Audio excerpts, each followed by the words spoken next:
pensez-vous que vous irez après votre mort?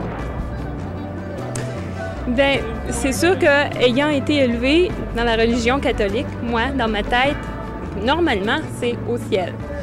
Ben, moi, c'est noir. C'est comme quand on dort. C'est noir. Pour moi, ça n'a pas d'importance. Non, je sais pas. Moi, personnellement, je n'ai pas vraiment la prétention de dire que je suis assuré d'aller du bon côté comme je suis assuré d'aller de l'autre côté, un peu moins intéressant. J'irai sûrement dans un endroit où tout sera beau, tout sera agréable. Où irez-vous après votre mort? Dans un paradis où il n'y aura plus de foi, plus de faim, plus de peur, il n'y aura que de la plénitude.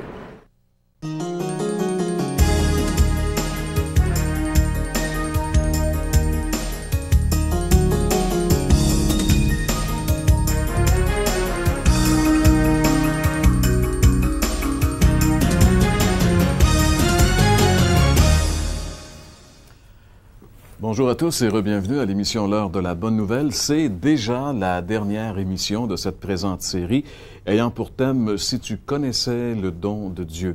Dernière occasion de saluer nos bons amis haïtiens qui écoutent l'émission depuis presque un an maintenant par le biais de la chaîne 24 Télé Lumière à Haïti.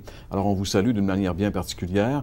On veut aussi saluer, bien sûr, tous nos auditeurs québécois qui, à travers le réseau 4 saisons, ont pu suivre cette série de télévision. Les amis du Nouveau-Brunswick également, de qui nous recevons régulièrement du courrier. Alors, n'hésitez pas à nous écrire. On vous salue particulièrement, ainsi que les Franco-Ontariens qui nous écoutent aussi. Salutations à tous ces gens.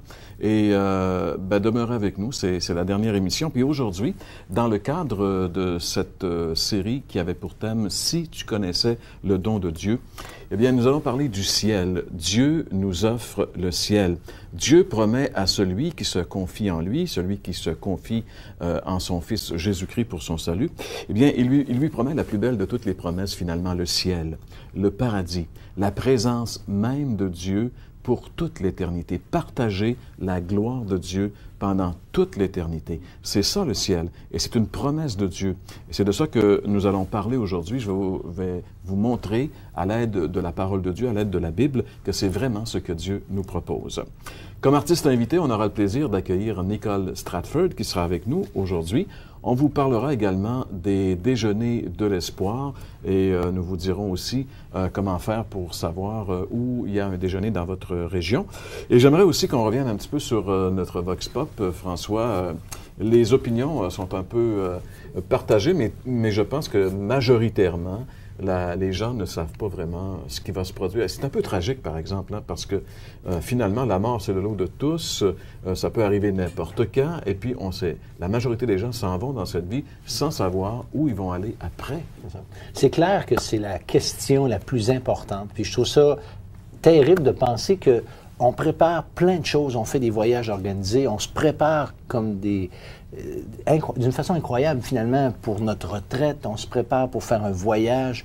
Mais devant l'au-delà, on ne fait que se reposer sur quelque chose qui est tellement mobile qu'il n'y a pas d'assurance. Mais il y a quelque chose que je trouve qui revient dans le sondage, c'est qu'il n'y a pas personne qui ne souhaite pas aller là. Et puis il y en a même au point qui souhaitent tellement qu'ils veulent pas entrevoir d'autres éventualités que celle-là. Je les comprends. C'est sûr. Mais qu'est-ce que la Bible dit là-dessus? Puis c'est ça, je pense, que tu vas le traiter aujourd'hui. Oui, c'est ça. Je pense que c'est la plus belle de toutes les destinations.